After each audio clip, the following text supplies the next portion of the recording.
This is Akashvani. In the program Spotlight, now we bring you a discussion on significance of Prime Minister's visit to Austria. The participants are Sheel Sharma, former ambassador, and Deeksha Saksena, Akashvani correspondent.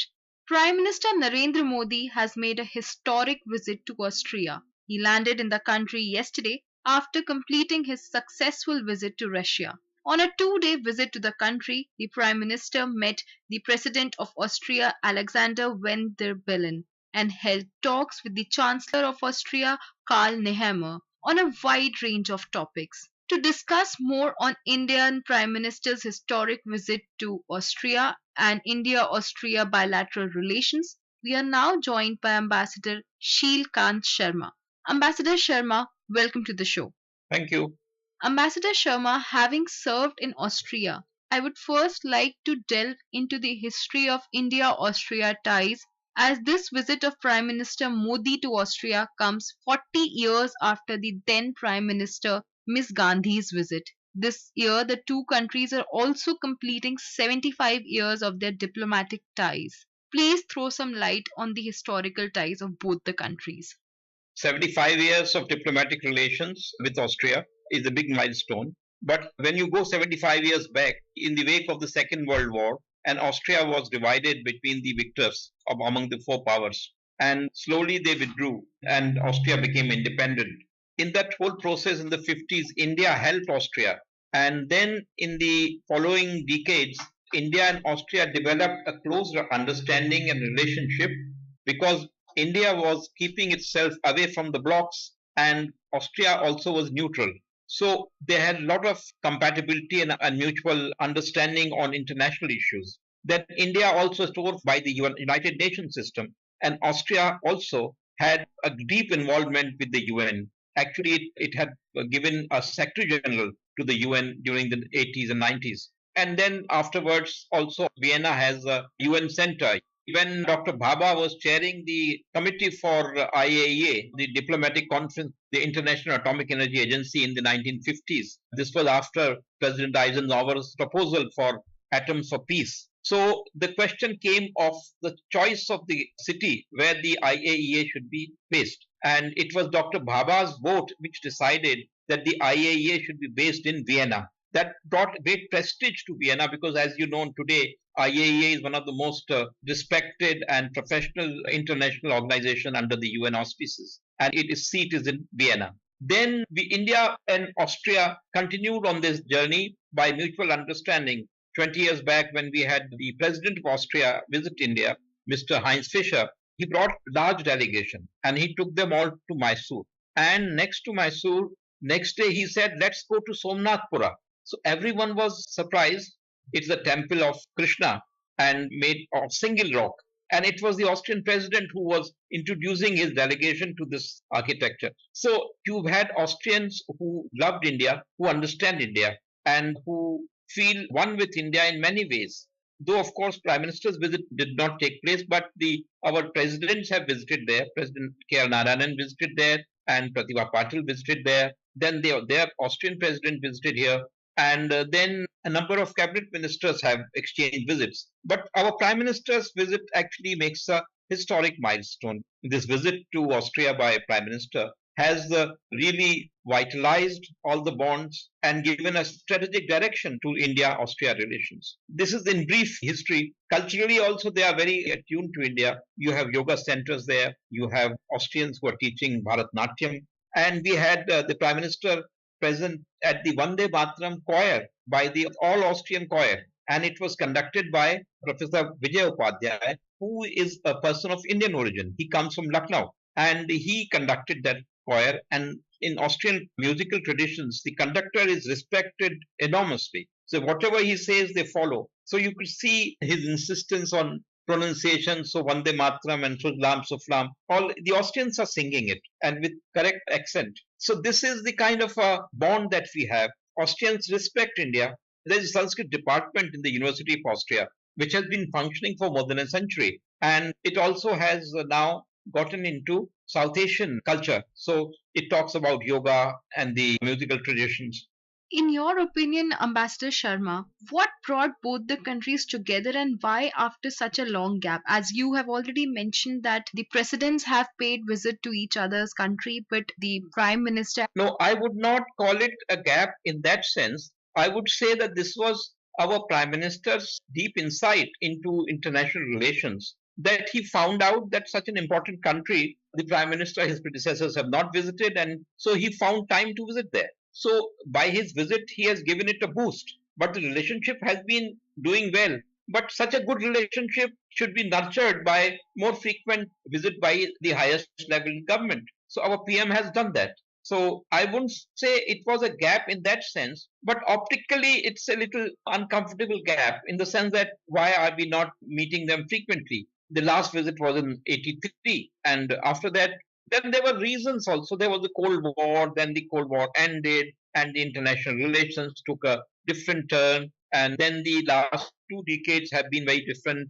India had conducted its nuclear tests, and because of the tests, there was a lot of concern. But we went about doing our consultations and dialogues with important countries. So the plate was full. And nonetheless, our people visited Austria, president visited, and the Austrian president visited here, and they visited twice. So I wouldn't say that the visits have been sparse. They have been frequent.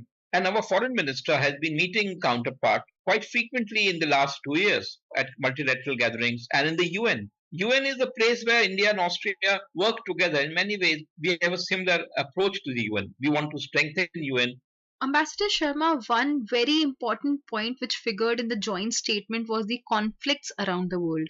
Prime Minister Modi has again emphasized that it is not the time for war. Austrian Chancellor Karl Nehammer also described that India's role is crucial in Russia-Ukraine peace process. He offered his country as a neutral site for dialogue. Today, the world is looking up to India as an important player for the peace process. What are your comments on this?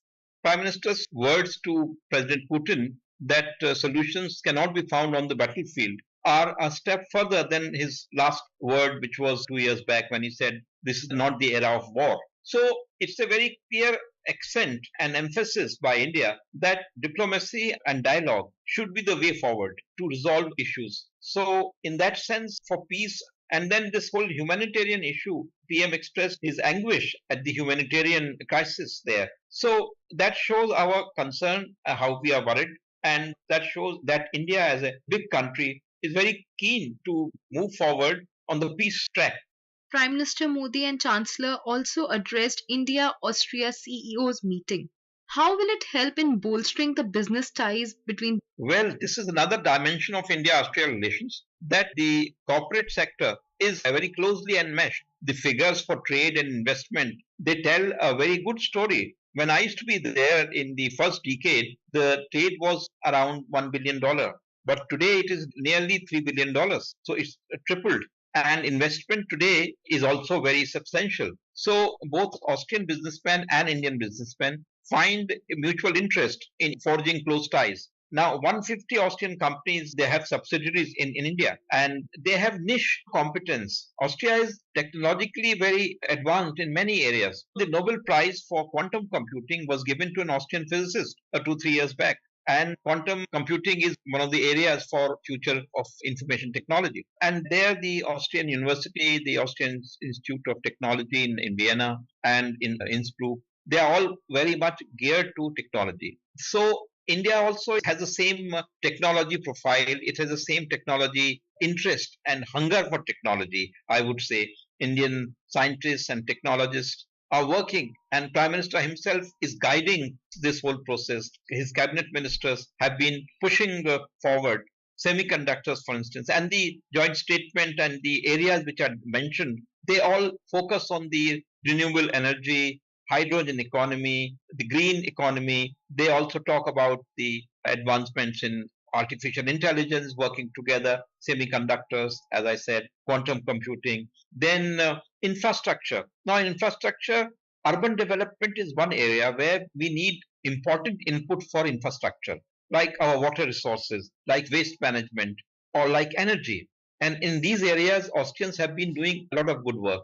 And they also realize the good work being done by India. Like the wind energy today, the installations in Gujarat and elsewhere in India, now their number has increased and they are talking of a very large quantum of energy. Same way in the renewable area, we have spent so much of effort and energy that our total renewable energy production is high. It is more than 200,000 megawatt. So this is one area where we can work together. And so the businessmen, I suppose, have mutual interest. Then automobile sector is one area where our companies have done wonders. And Austria also is one country where the automobile sector was good. Then textiles, high-end market for textiles, where our companies are looking out. Then investment, like our investment in Austria is slightly more than their investment in India, because our companies find Austria as a good economy where they can find mutual compatibility and mutual interest. And of course, the stock market in India is now booming. This 80,000 for the Sensex to touch, it attracts global investments, because they all realize that they can, and all of them, after all, when it comes down to work, they all want to also get the best for their investments. And that's why PM has said that it is not limited to trade and investment, they're not the narrow fields, but they should give a strategic direction to the relationship.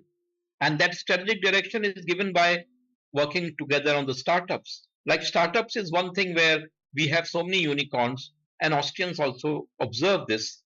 And they also have set up a startup, units. So in this area, there could be cooperation. So I would say the Business Council, businessmen's meeting, the India-Austria Business Council meeting is a very good step forward. And when prime ministers and the chancellor lead it, it gives a great emphasis to working together, and it generally magnetizes everyone that look, you must look into a niche areas. You should find areas where we can run together, we can work together. So companies and government departments, they all get into motion. So this will take us a long way forward. Your last comments on Austria, India are nearing an agreement in the field of science and technology. And the agreement, along with other partnerships, will significantly strengthen our collaboration in pharmaceuticals, education, technology. How do you look at this? This is due. We had a science and technology cooperation agreement in 2007, but now it is 17, 18 years. So it is high time that they review and see a science and technology cooperation in the context of today, where everyone's eyes are set on the new arena for science and technology. The global situation is moving forward.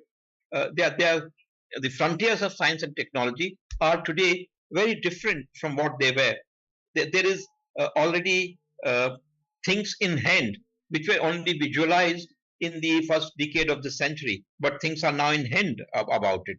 In the coming days, we'll keep observing the direction in which India-Austria bilateral relationship move ahead. And Prime Minister Narendra Modi has also proposed a joint hackathon to boost the digital infrastructure. All these things seem to be very interesting. He has also invited the Chancellor of Austria to visit India.